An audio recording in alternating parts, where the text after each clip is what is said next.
Bonjour la famille, bonjour, bonjour. Coucou la famille. Bonjour la famille. Voilà. Lelo ezali jeudi, hein. Voilà. Jeudi. Voilà. Le 20. Le tout comme dans le 20 juillet. Voilà. Bah bonjour, bonsoir. Voilà, ça dépend heure à laquelle vous allez suivre la danoise. Vraiment, bobo to bondeko nakati ya mabota na bino. Bonjour, bonsoir. Voilà, lelo toye ba to pesa na mbote na ba salle d'Nzambe, to sepela ko pesa ba mbote. Pote to linga bango babonga, batambusa peuple na bosolo parce que peuple a mikotisi mingi na kati na bango. To pesi bango ba shalom, na ba homme de Dieu, ba chante de l'Éternel. On peut basala ba nzembo ya ba adoration. Tout y a ba louange, to pesi bango pe ba shalom, to pesi pe ba protocole à église. Musala nyo soka osala na église même oza mondimi, to pesi yo shalom. Et puis to lobi bobo to bondeko na basango na biso, batu nyonso ya église catholique, to pesi bango boboto na kati ya mabota na bango, matondo bakimbangiste balobaka eza lokola merci. Bon na ebité po ani ba pesaka bonjour na bango na merci. Parce que normalement, il fallait vraiment pas payer ça pendant beauté penza. Qui a beauté qui est noé. Il fallait pas le barabongo. Mais bon, ba le baramatondo bon. Na évité ce qui ba le baramatondo parce que na monio na sengio merci. Je ne sais pas pourquoi batiango salutation. Alors tolobi ingeta na bande kona biso ya bundu diango ya bundu dia Congo na église na ezaka bundu dia Congo na pevalongo. Bango ba ka ingeta. Ingete l'accès quoi nandimi na éviter acceptation ils appellent salutation et pas na bango donc vraiment mais biso to pesi bino penda bonjour donc journée à la bien maramnyo so ezala tokos voilà bande konangai ndeka na lobai na bino semaine oyo donc na loba mi exploitation de l'homme par l'homme yangwana moni bande kona biso soki bozomona batu bazo se développer parce que bazo balongola ki makambwana ya exploitation de l'homme par l'homme mais na bamboka na biso ezakaka donc ezali pena makasi na kati na biso alors soki tozo lobela yango soki batu bazo comprendre mutu o bazo ko exploiter akosala rébellion parce que rébellion ezape positif ezape négatif et va se rébeller akoboya yango akolinga yango te alors moto azosala yango tango amona bato babalukeli ye babeti ye basali ye boye akochanger mais soki tozolobela yango te bato mosusu bakokanisa yango eza normal te exploitation de l'homme par l'homme eza normal te kotika te baexploite yo po soki baexploite yo ndeko nanga okozala toujours esclave donc okosouffrir d'une manière spirituelle ou bien physique, okozala jamais heureux, okozala jamais heureuse. Alors, mais ce que monique eza ba droit na yo, il faut l'obéir yango même na musala, o monique chef na yo, azo maltraité yo, azo boya ko peso ba congé, ba musu ba salaka, mais ba zouaka ba congé na ba moté. Même ndenge osalaka na agence, même ozana CDD, même ozana CDI, ozana droit ya repos, oza na droit ya congé mais ba chef muso oya ba cuisine ba exploiter ba employé na bango ba selisa bango neti ba na été boye ba ko boye ozwa congé parce que bango ba ebike ba ko kotsa mbongo na bango mais non il faut planifier chaque année ou ce qui année ou ce qui congé na été oyo koya ta musu ozwi na mwa musu so bosaka na ba service oyo ezalaka ke na ba été batu bazaka ebele. Donc, ils ont droit na yo, il y a aussi un congé na yo avant, et puis chef na yo, il faut un dima. Ils ont droit na yo, il y a un mot qu'on se débrouiller, à quoi l'oukamoutou à quoi remplacer yo, parce que yo, ils ont droit na yo, aux en a combien de jours, ça dépend, bah, congé na bino dengue zalaka, parce que ils ont un congé moko, calendrier moko, ils ont un peu spécial.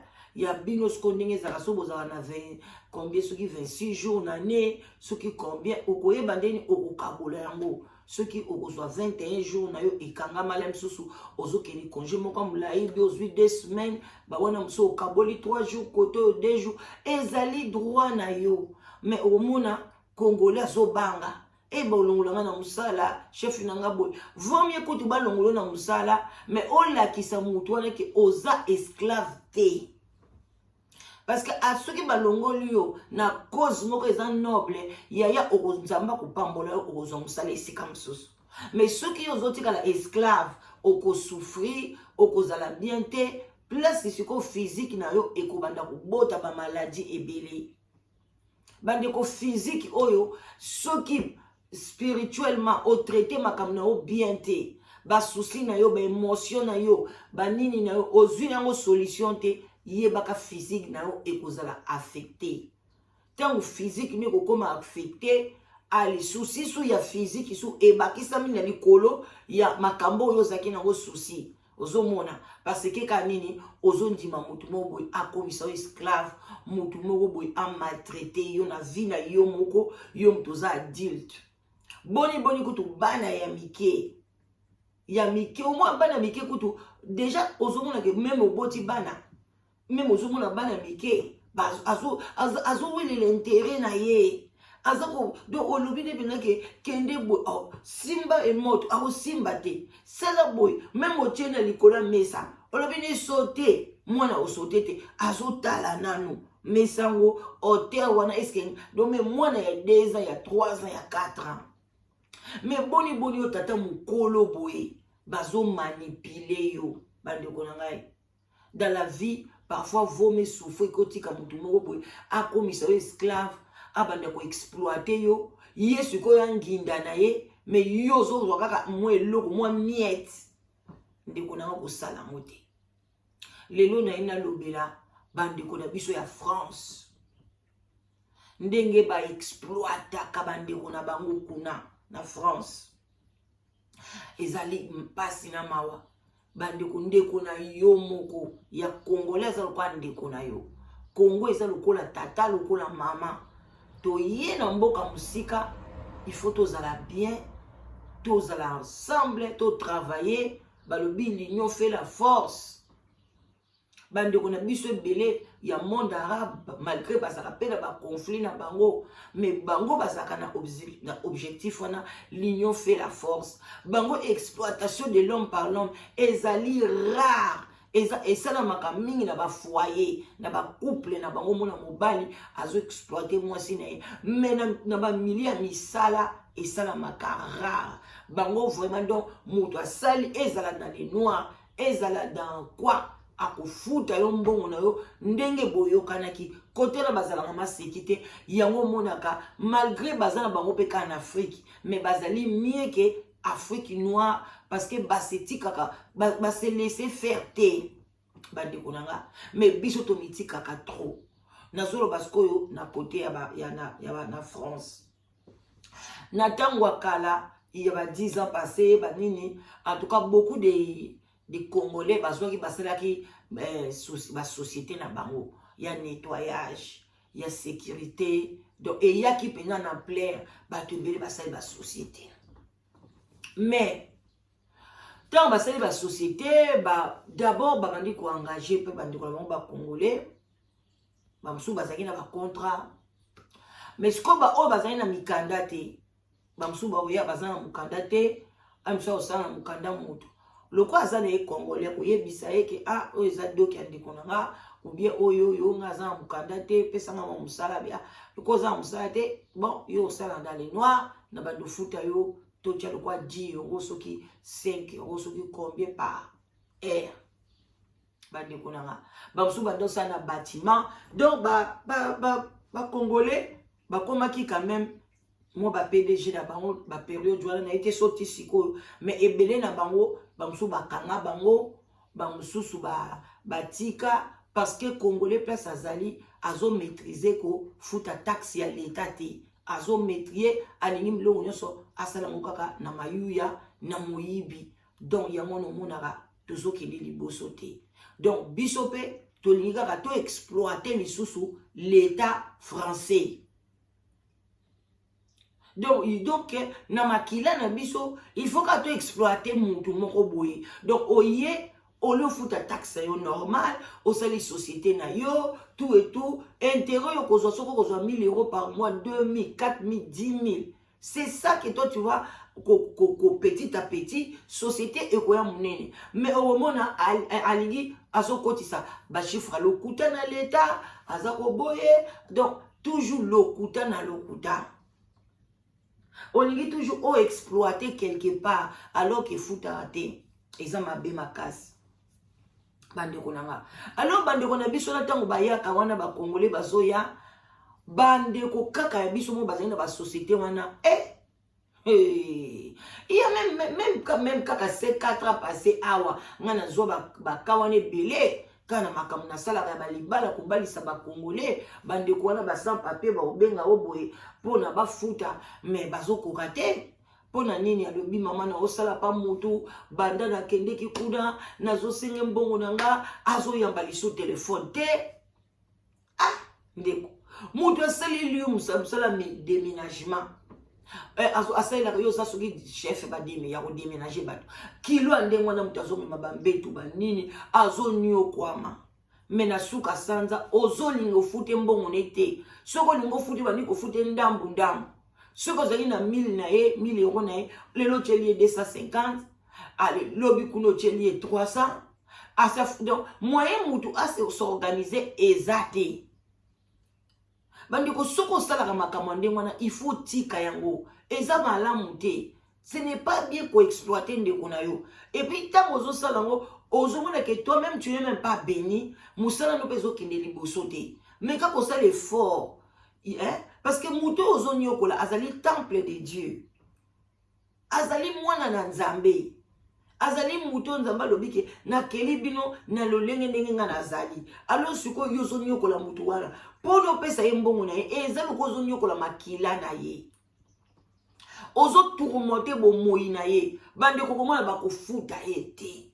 Mouto bandi ko nyokwa mazo sala me azomona pe kaka moi descend on a pesa kinga ya on a foutu la chambre kolia na ngana komo débrouiller ce qui peut na kati moi prochain donc moi na moto akomi konyo kwama ya so ba osalo bongo kata soko la libanda soko obenga soki sans combien bobenga ka wana benga komiti kate mutu wana nyoko la parce que ya zo gagner na mbongo azo préférer tamso azo mama kangu tamso azo tina mbongo na mwasi muso atiki na Congo kuna. Mais mouto azo sala na yo musala wana ozo pesa ile côté. Est-ce que bozo raisonner bozana ngai esika moko dites amen ilo baba pasteur. Est-ce que bo tambwa na ngai longo na makanisi oyo mouto atiki ba famille na ye tamso ba tekaki lupangu pona yaya ba parents na ye bazo zelela ye quelque chose entre temps ba régulariser mukanda na ye ozui na musala mais ozo linga ko futa yete. Donc, on y a collé à boye bande konanga. O comme si mouton esclave comme ko exploité. Et mbamba mususu na France kuna mouton osale na mukanda na yo. Tango osale na mukanda na yo. Yo sikoyo o vandi na yo tamso sa bisute. Et comme yo emsu po komo beta no dans les noirs, emso yebi ko kanga suki, ozo kanga no ba basuki na bandaku, emso zo sala boye, mais mukanda na ba osala la mwe pa mutu moko. Mais mutu wana ba futa ka les 15 par exemple, bien les 28. Mais tant mo jour wana koki, yo sala kalisu te na mukanda. Zwa etant tellement kende zwa mbongo, pesa mutu mbongo na ye les mêmes jours. Parce que mbongo ekota de ba minuit, tango la muki na tongo na ba 10 heures tango uti musala, bokutani opesi mbongo na ye. Ndenge boyokanaki soko longola kape otani na yebite. Mais pesa ye mbongo na ye pona asala makambo na ye. Oko kamata mbongo obando benga ye, banki na nge zalaki na déficit, mbongo ekoti ba mili yango, problème iboye, obandi kopesa mutu ba explication, mama nanga akufi, tozana matanga, eza problème na ye te. Yo pesa yo skoza na ozo gagner koleka parce que ozo bongisa passion na yo ya za na passion wana te jusque là za na passion te yo nde mutu bazo kata passion ba nini et puis mbongo ba congé o pesa ka mutu wana te donc parce que ba pesa pe mbongo congé oko pesa yete ce ka sali congé période wana sali congé donc ba futa mbongo ne yo ate osalite mbongo ne yete mais ba futi mbongo congé expliquer moninga mais olikaka olela o exploiter makila na yo makila ne ko ganga bato nyonso bokomisa bato ba esclave na bino bozo ko exploiter bato makila one ko ganga si bana na bino pe bakozala ba esclave un jour place bakokende bakosala bango ba problème. Donc eloko nyonso ntango ozosala mutu yebaki naza onabota pe bana nanga. Donc bana wana pe bakokoma ba esclave kaka na mabe oyo ozosala. So oyo ozokanisa eza malamu te. Wana eza exploitation de l'homme par l'homme. Tu peux pas le faire bandeko na ngai. Eza malamu te bandeko ya France. Bozosala makambo wana trop. Bosala yango pe trop. Soko sala kango par ignorance. Il faut tika. Soko pesi moninga sai na mukanda na yo boko yokana. Soki yo abandoko pesi o combien? Pona mukanda na yo soki yebe abandoko gagner. Tengu boyokani ndengwana respecter yango. Ezate moi lelo pesi bien. Moi koye comme explication eza malamu te. Oza na société na France engagé ba sans papier lelo futi bango bien lobi opai ba kene kofunda yo ezate madeko nanga soki ta pango ba bazana esika kofunda ote mais yeba ki okosala erreur moko dans la vie oyo kofuta yo koleka donc okosouffrir koleka et puis bango pe bazana bango pe na droit ya kofunda yo ata zana ba sans papier kuta akope kofunda yo ba okanga yepe na France c'était l'aime surtout ba ko régulariser ba papier na yepo na yo aye pena ko dénoncer que tel mutu boy a cette sanction dans les noirs boy na boya na RTL beaucoup ta surtout sala alinga ka ko futa bisoté biso souffrir to na mikanda te yo kanti ba okanga e ba ko kanga nde yo parce que l'homme noir abanga kana ekaka mais mutu ba mukolo batu ba ko signer ba yepe nda fundi yo ba kangi bino nde place penda bo banda oyeba ke non exploitation de l'homme par l'homme eza malamu te. To lobela na makambo eleka onga na yebi na France ndenge ni bazo ko manipuler peuple parce que le quoi par exemple na Danemark en tout cas ko sel na mukanda mutu te. Okosida eza impossible na zo yebisa bino na tikala ko mona te mboka neza munene te. Tout est contrôlé, tu peux pas croire. Donc, tant qu'ils ont passeport, tant qu'ils ont photo, déjà, et ça n'a pas document, n'a pas dossier partout. Tant qu'ils ont comme ça, moutona ko beta kaka, CPA number donc numéro balamoko makamnyo se bimi elongi na yo bimi donc moi donc le babo za ba mapasa ngo bokokani. Mais quand na mukanda mutu boy et que c'est vraiment pratiquement impossible. Na bamboka ebele eza pasi pona mutu asala mukanda nao awa na Angleterre basalaka na bango na mukanda basalaka mais na bamboka mususu eza pratiquement impossible. Alors bandeko nanga to bana biso ko chiter yo mutu oyamba mutu même na ndako na yo na bado sa moi général au commissaire esclave na yo parce que azana ba papier te yeba ke eza bien te ko faire souffrir ndeko na sans papier te parce que yo po le kaina nzela wana ata kutu mobali mutame makio ata kutu oyaki parce que papa na bino mama na bino bazaki dia na poto mais ba parents na ba souffraka même nga lelo bana nga ba ko tout atolo te ke to souffrir te mais nga na souffrir na zaki sans papier pendant 3 ans na zo ko bundana pona nazo ba papier o bango lelo bazana bango à l'aise mais bana et pesi bango autorisation te ke bani yokola bandeko baza ba sans papier pourtant ba yokola ngo ezo zongela ngai mbala moke OK o bozo sala wana donc ngape un jour nazaka sans papier yo pozaka sans papier un jour oye bien go pe bien je peux ba nyokola kaote mais yo bandi ko nyokola baninga bamsu pe bata ba nyokola kiyo biso pe tozaka ba sans papier okomeli pe pa mutu mo boke kotala ele msungwa 2 jours 3 jours aolo bano pe aspirer ndako bon au mona ngo pe na ndenga mabete bon ndako yo po vandi 2 jours 3 jours asengo service aspirer a sokola frigo bongisa boy mais l'air nga na zuba papier na yamba pe ba sans papier na tikala ko senga bango service wana te donc pona nga siko na bina ko sala ngote na ozo mutu alokwa mupaya donc ayepa nanga avandi soko pa ke na kamba e kan ayaka pananga donc mutu ala so azoyokanga lelo oyebisa bino atikala kokomba ndako te eloko te soki asala ta mosu asokola basani mpe na volonté na ye moko tosisi kolia abi na sokola nanga basani ake sokola basani mais o ndako otu kosokola toilette tout ça je faisais ça moi-même nakoni yokola moninga nanga te parce que aza na ndako te azovanda na centre azomona ke centre ezalaka le mosu mo eloko mwa mokie boye bon tikanaki nano le mosu eparita kuna ndako ezali salon nini tobeta mpe bamasolo na biso après sikoyo olingo komisa esclave banda kotindatinda ye eza kitoko te bandeko nanga to changer parce que efutaka te lelo par exemple nakomi koshite ndeko mwasi onga na yamba aza na vie moko ya très bien na Danemark asomba ndako monene abala donc nga na kotelema te je vous mens pas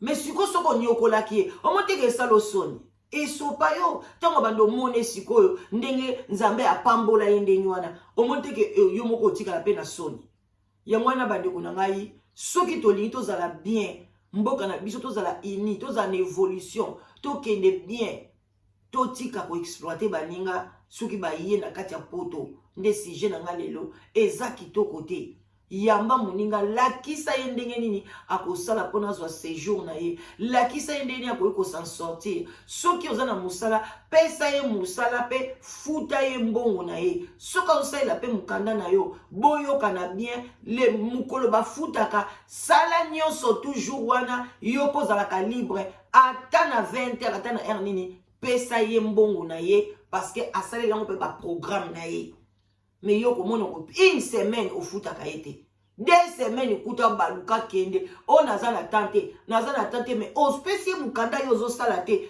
ntango oza nango te pourquoi parce que kaka olingi osalela mbongo wana osozwaki yango ozotiaki yango na makelemba ozozela sikoyo bato makelemba mosusu bapesa ozongisa toujours kobolingi koexploite baninga bandeko eza kitoko te mpona lelo tosuki wana na ntongo ya lelo sujet na biso kaka eza exploitation de l'homme par l'homme partager émission like yango bandeko nanga ekozala kitoko makasi vraiment soko lingi okota na site de rencontre na biso pona ozwa mobali ozwa mwasi en tout cas numéro de téléphone échangeaka te toujours 0044 74 59 62 52 17 vraiment naza na esengo lobby tozwi congé il y a 6 semaines. Quelle grâce! Bandeko nanga. En tout cas, botikala malamu, tokutani, bakala mingi te, toke misala. Biso to sala kana biso, ndeko nga pe na pesi yo bonne chance. Oluka musala, okozo musala. Vraiment, tokutani. Bye bye, bye bye. Partagez s'il vous plaît, hein, et ça la bien.